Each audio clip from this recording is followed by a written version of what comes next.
Good morning. We are starting chapter 11 in social studies.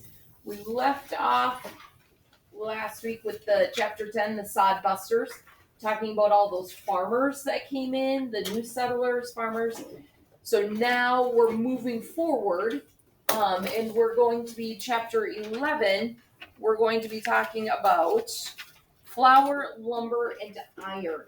So it's new industries that are coming to our state. So it's not just the agriculture anymore. Now we're building it up and we're going to be getting those factories coming in. So we'll be learning about that flour, lumber, and iron. So let's look at our key terms for chapter 11. Our first one is industrialization. Nice big one. That is the process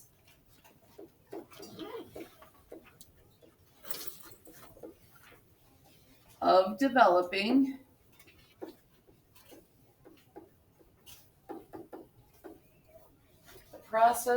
developing large-scale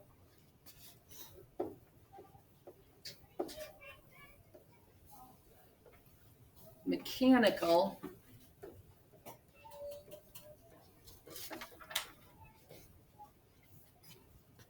factories.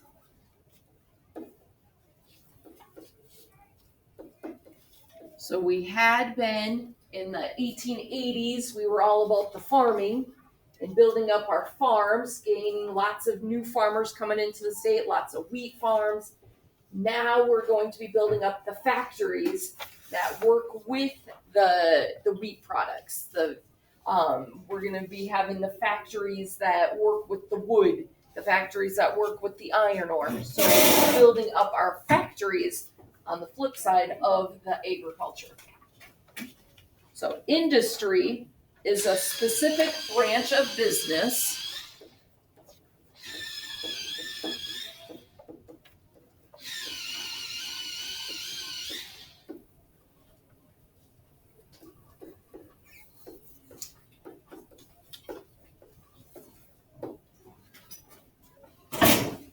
that provides a certain product or service.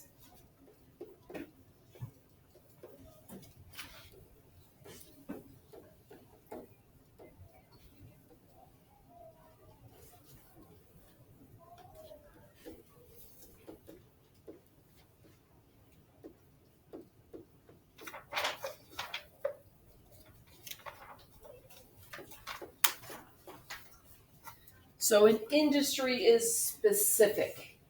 What three industries did I say we're going to be focusing on in this chapter? Who was listening? Ryan. Flour, lumber, and iron. Flour, lumber, and iron. Ryan realized that's the title of our chapter. Those are the three main industries we're going to be learning about. They're the first big industries that we had come to Minnesota. Flour, lumber, iron. Those are the industries. An industrialist, well, we know if a word ends in the IST, it means it's a person. So an industrialist is an owner or manager of a large business.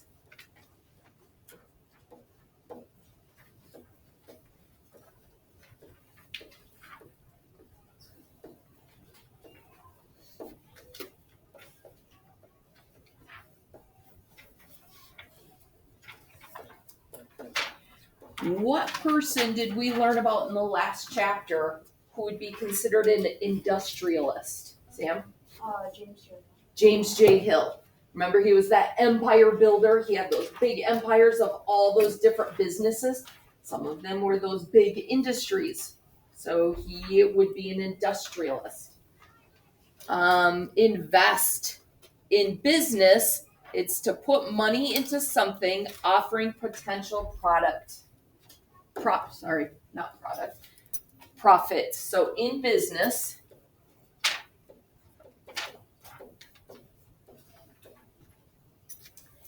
it's to put money into something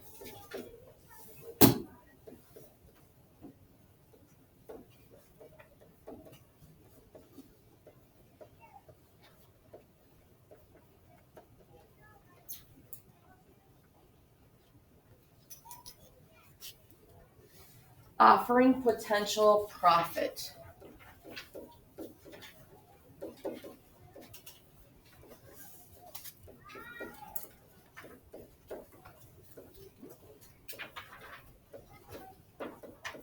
So when you invest in something, you're hoping to get something out of it.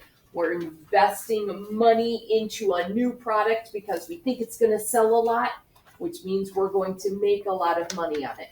So when you have these industries that are just starting up, the flour, the lumber, and the iron industries are starting up, people are going to be investing in them, hoping that they're gonna become a big industry and they will make money off of them. A bushel is a unit of measurement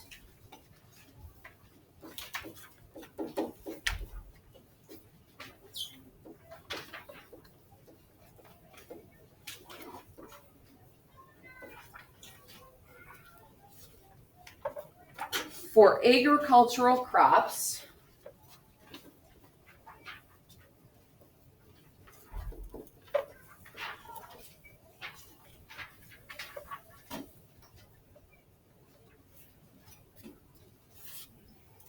that equals 1.25 cubic feet.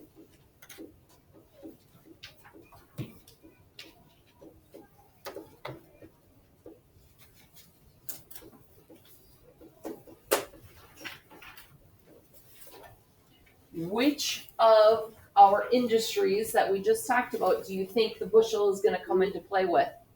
Right? The flour. The flour. Okay, that would be an agricultural crop.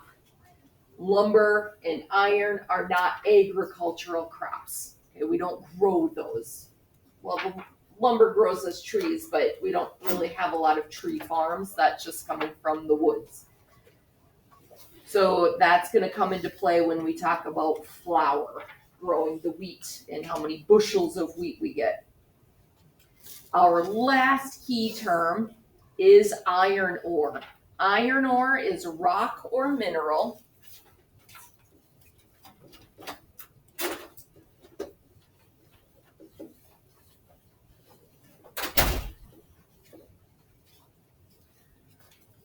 from which iron can be removed.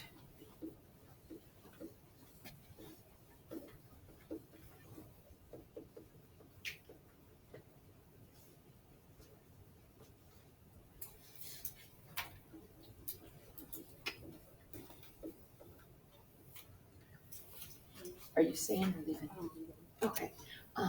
All of my stuff is online, so you can. Should I just get my Bible Yeah. for today? And did you have one of these at your spot? No. Should I take my sewing sheet home? Come on. Yes. You just really want to see how you did. Mm-hmm.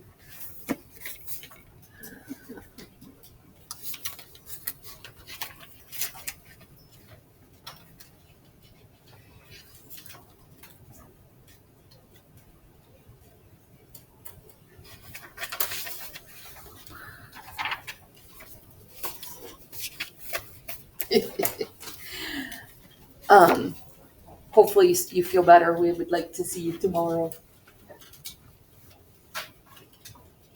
And you know what, Paul, let me give you the religion page too. Because we're going to be talking about our new virtue of the month.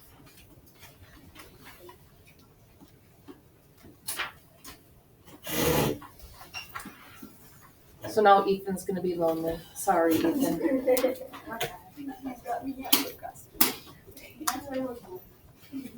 But I think Nathan's here. So you'll at least have company when we get to Greek group.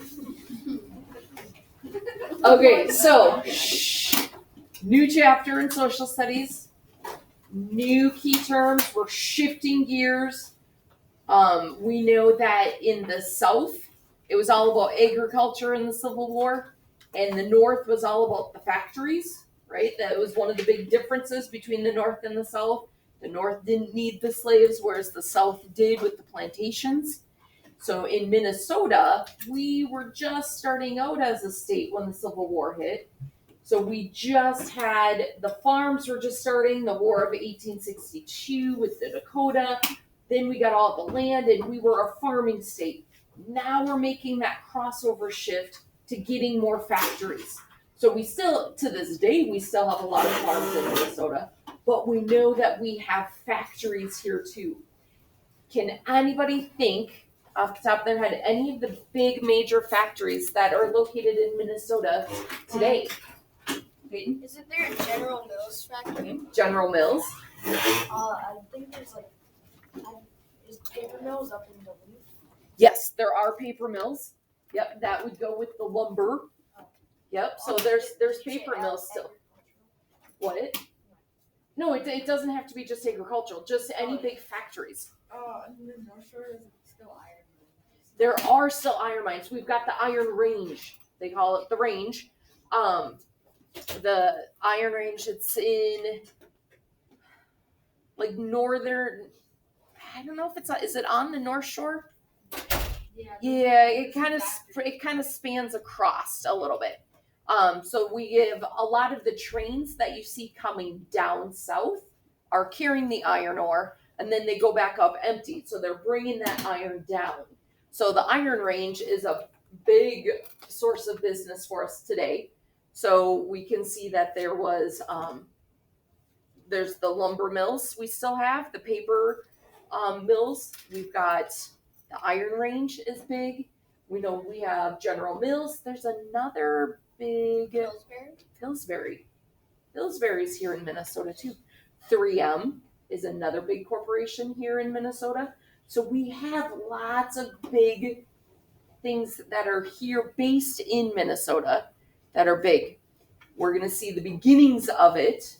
There are still some factories in the Twin Cities that I'm trying to think of where my kids, they always went on a third grade field trip to Mill City in Minneapolis. It's an old Pillsbury. Yep, it's the old Pillsbury. So it's not, I don't think it's running anymore, but you can tour it. Have you been to it, Naveen? Yeah. Okay. Did you guys go as a field trip or did you go with your family? Family? Very cool. So there are still some of those factories that are from this time period. Just like we were talking about the Oliver Kelly farm. We could see what that's like. They have it in working condition from the 1880s. There is still some factories that you can see what they were like back when they first started. So we're going to be learning about the beginnings of the industries here in Minnesota and how we're not just about farms. I'm going to be driving this coming weekend. I'm driving out to North Dakota, so I'm going to be driving through a lot of farms on western Minnesota. There's not as many factories when you go out west. There will be a lot of farms, but especially in the Twin Cities, up in Duluth, the big city areas, we do have a lot more factories. So we will be learning about that. With that, we are going to say goodbye. Well, I'm trying to think, there wasn't that many key terms, and we went through them pretty quick. Let's look at chapter 11. Let's just read the introduction part for chapter 11. So let's look at page 217 with the flour, lumber, and iron. In the late 1800s, important industries developed in our state. People found ways to profit from the state's natural resources, such as the soil, water, timber, and minerals. So the timber, that would be the lumber, that would be the paper mill that we were just talking about. The minerals, that would be the iron ore, going up to the Iron Range. Follow the stories of industrialist Charles Pillsbury. What company do you think he founded? Pillsbury. So that's the flour milling. Frederick Weyerhaeuser, which is lumber, and Henry Oliver with the iron mining, to learn how these Minnesota industries developed. So we're just going to read this intro on page 218. The trains that chugged across the landscape during the late 1800s signaled the arrival of a new era in Minnesota. an era of industrialization. During this period, large factories and big machines were replacing many of the small businesses that created handmade products. Companies that had been owned by one person or by several partners grew into corporations, companies with many owners called stockholders. So, a lot of times the small towns would have somebody who would do stuff by hand, and it would be one person. They might have an apprentice, it might be a family run business, so it would be small. They started to make them into larger corporations. They grew a lot bigger. They brought in machines to do the work faster, more efficiently, and they were able to grow even bigger, to do more. So because they were growing so big, that's why we get the stockholders, people who are investing into those companies. By forming a corporation and selling stock, businesses could bring together the money of many people. This allowed them to hire more workers, buy expensive machinery, and expand their operations. Entire industries or branches of business developed that specialized in certain products or services. The railroad industry was an important example of this process, but there were many others. In Minnesota's first 50 years of statehood, what year did we become a state? 1858. 1858. So for the second part of the 1800s, that's when these industries really took hold. So the three industries became particularly important to its economy: flour milling, lumber, and iron mining. Each of these industries succeeded by finding the right mix of at least three key ingredients. So this is important. For the industry to do well, it needed natural resources that could be used to make products. You learned about natural resources in science. Didn't you guys just cover that in science? Yeah. So what are some important natural resources that we have here in Minnesota? Lumber. Lumber, the wood, Sam. Iron. Iron, Coal. coal. Copper. What is one of the biggest natural resources in Minnesota? We're the land of what? 10,000 lakes. 10,000 lakes. So our natural resource we get from that is water. So that's a big, important natural resource. So we need natural resources. We need machines that made it easier to use those natural resources. We saw with the Dakota and the Ojibwe thousands of years ago, they would make stuff by hand, and it took forever. And then they started trading with the Europeans, and they could get things to a whole lot easier. They got the better material to make their clothes out of, and they didn't have to make the clothes themselves out of the animal hides, and it went a whole lot quicker. So using machines helps make things more efficient, and you can use the natural resources quicker, more efficiently, and you can make a better profit. And the third important thing are people.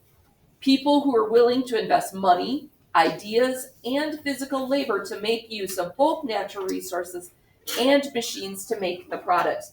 So people are a big ingredient that you need. Not just the people that own the company, but people that invest in it, that have money to support you, to help get those bigger machines, to help grow your industry. Also people to do the work. Okay, it's not all machines. You don't just press a button and it's just machines doing everything. We need people to run the machines. There are some things that machines just can't do, that you need the people to do it, to load the stuff into the machine. So people are very important also. And also for their ideas. What can we do to keep improving, to keep making it better, to make it bigger, to make more profit? So that's part of science, is you're constantly trying to improve upon things. That scientific method. What's our problem? How can we make it better? So you need those people to come up with the ideas. Minnesota's flour milling, lumber, and iron mining industries took advantage of these and other factors to grow bigger and more profitable during the late 1800s and early 1900s. Their owners became rich and their workers earned a living. So think about James J. Hill, who we learned about last chapter, how he was that empire builder and he had a lot of money. We talked about that big mansion that he lived in. When you're owning these industries, you make a lot of profit from it. So their owners become very rich. So tomorrow we will start talking about Charles Pillsbury and learning about that flour industry. Pillsbury is an easy one for us to make that connection because it's named after him. So we know Charles Pillsbury has to do with the flour industry, the flour milling. So we will start off tomorrow with for our friends at home. Those of us on vacation, we hope you're enjoying vacation and we see you next week. For those of us that are ill, we hope you feel better soon and we hope to see you back at school quickly. We hope you have a great day.